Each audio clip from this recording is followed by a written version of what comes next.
maka kita akan menghayati bahwa sirul asrar ini tidak jauh dari pelupuk mata kita, tidak jauh daripada hati kita, bahkan tidak jauh dari rasa kita.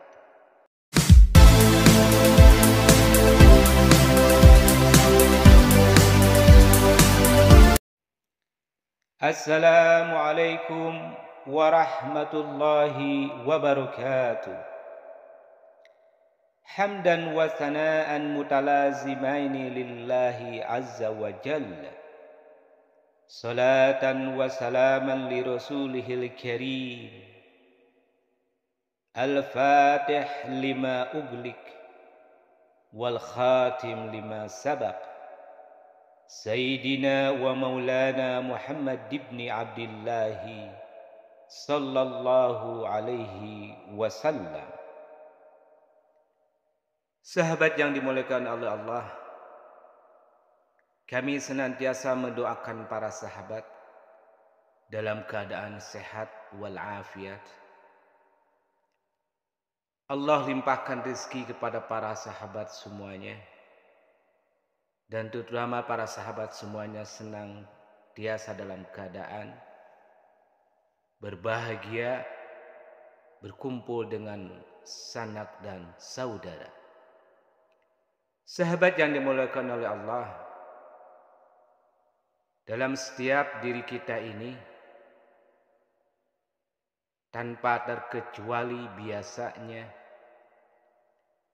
pernah melantunkan atau mengucapkan ayat-ayat syarifah,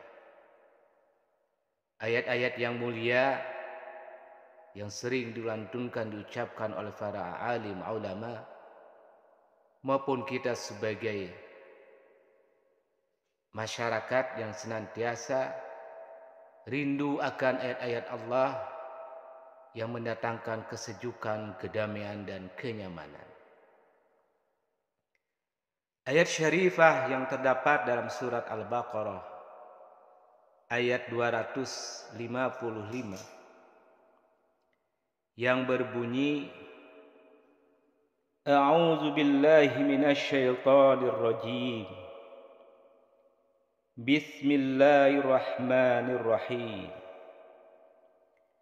Allahu la ilaha illa huwa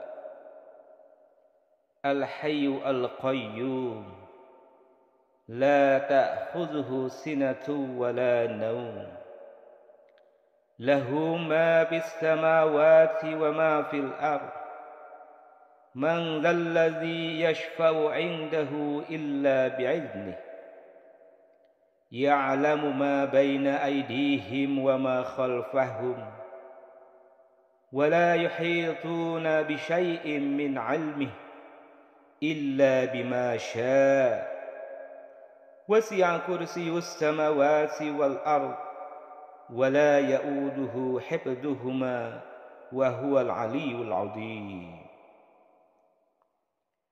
Sahabat yang mulia, ayat kursi ini senantiasa diucapkan dalam keadaan apapun.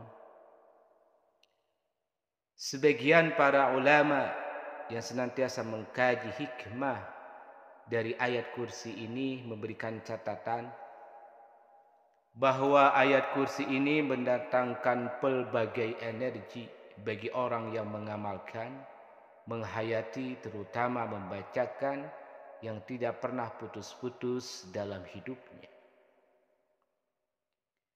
Dalam literasi klasik, misalkan dalam kitab yang berjudul Syamsul Ma'arifil Kubra yang ditulis oleh seorang ahli hikmah yang bernama Asyikh Al-Buni, memberikan catatan tentang energi besar yang terdapat dalam ayat asy-syarifah ini. Kami mencoba mengkaji ayat ini dari pelbagai literatur klasik, baik khususnya yang berhubungan dengan ayat ini yang disampaikan oleh para sahabat. Dalam hal ini adalah langsung dari baginda Muhammad sallallahu alaihi wasallam. Maka kami mendapatkan bahwa di antaranya barang siapa yang membacanya adalah ayat kursi khususnya, itu yang ayat 255, maka dia sama dengan telah membaca seperempat Al-Quran. Begitu juga fadilah-fadilah yang lainnya. Bahkan juga ada yang menerangkan kenapa ayat syarifah yang 255, ayat yang ke-255 ini dinamakan ayat kursi, karena hanya dalam ayat ini kata kursi disebut. Sementara dalam surat yang lain itu adalah tidak disebut. Begitu juga menginterpretasikan para ulama tentang ayat kursi ini lebih banyak cenderung terhadap makna hikmah daripada ayat kursi. Tidak memperjelaskan secara implisit kenapa ayat ini dinamakan ayat kursi. Setelah kami mengkaji literasi ini, akhirnya kami berkesimpulan mengkaji kata demi kata daripada ayat kursi, kemudian mencoba mengamalkannya untuk beberapa hari secara serius. Akhirnya kami menyimpulkan bahwa ayat ini dinamakan ayat kursi adalah karena kata kursi sendiri dalam satu bahasa yang lain menunjukkan kepada makna yang artinya adalah sirrul asrar, rahasia di atas rahasia. Dari kata kursi yang bermaknakan rahasia di atas rahasia ini memiliki korelasi yang tepat dengan ayat ini. Karena ayat ini adalah diawali dengan kata-kata Allah yang menunjukkan kepada makna sirullah, rahasia diri manusia. Kemudian mensifati juga Allah la ilaha illa huwa al-hayyu al-qayyum, yang memiliki sikap al-hayyu al-qayyum yang senantiasa tersemat dalam sifatnya Allah subhanahu wa ta'ala. Dari kata-kata awal yang tadi sampai yang terakhir menunjukkan terhadap eksistensi daripada Allah subhanahu wa ta'ala. Jadi wajar kalau ayat ini ada dinamakan ayat kursi karena memiliki rahasia di atas rahasia, yang berujung, yang bermuara kepada tentang keilahian, terhadap tentang ketuhanan. Nah, kalaulah ayat ini dinamakan sirul asrar, kursi ini diartikan sebagai rahasia di atas rahasia, maka akan berbunyi kalau kita artikan wasi'a kursiyuh, bahwa rahasia Allah ini adalah terhampar dari 7 lapis langit sampai 7 lapis bumi. 7 lapis langit, 7 lapis bumi ini adalah diisi dengan berbagai macam rahasia daripada Allah subhanahu wa ta'ala. Tentu bukan arti rahasia yang tidak bisa kita ungkap. Namun rahasia ini akan terungkap bagi orang-orang yang senantiasa mau memikirkannya. Tetapi sebaliknya, kalaulah yang terhampar di langit dan di bumi ini tanpa kita pikirkan, tanpa kita interpretasikan, bahkan tanpa kita kaji lebih dalam, maka kita tidak akan menemukan di balik rahasia itu tersebut. Bahkan dari kata yang sederhana saja, kalau kita tidak mau memikirkannya, maka tidak mendapatkan saripati terhadap makna tersebut. Padahal tidak ada yang Allah buat di dunia ini, sekecil apapun, melainkan memiliki makna filosofi yang dalam, termasuk daripada kata kursi itu sendiri. Jadi wajar saja ayat kursi ini menunjukkan kepada makna yang sangat dalam. Wajar ayat kursi ini ada dinamakan salah satu daripada ayat syarifah, ayat yang mulia. Jadi hendaklah kepada para sahabat semuanya yang senantiasa melantunkan ayat kursi ini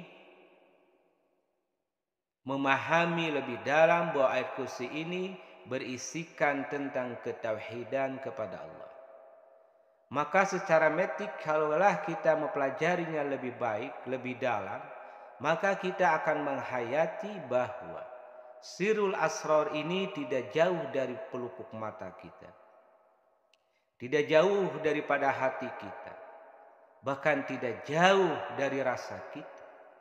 Karena sirul asrar ini berada dari mulai ujung rambut sampai ujung kaki. Maka wajar ada orang-orang tua di Tatar Sunda besar sering mengatakan, jang mane kudu ngukur ka kujur, kudu nyasar ka rasa, kudu nyaliksik kana diri, jeung kudu nyisir kana sirri. Perkataan ini adalah memiliki makna majaz yang sangat dalam. Bahwa sirul asrar ini senantiasa telah berada di dalam eksistensi manusia. Maka barang siapa yang senantiasa memikirkan dirinya dari ujung rambut sampai ujung kaki, dohiran wa batinan, baik secara lahiriah maupun batin yang tidak kelihatan secara langsung oleh kasat mata ini, maka kita akan membuka mutiara-mutiara hikmah yang dalam, yang semuanya adalah menunjukkan ke dalam pedoman hidup. Dalam hal ini ayat kursi tersebut akan menjadi navigasi, menjadi pedoman, menjadi lentera di malam hari manakala gelap,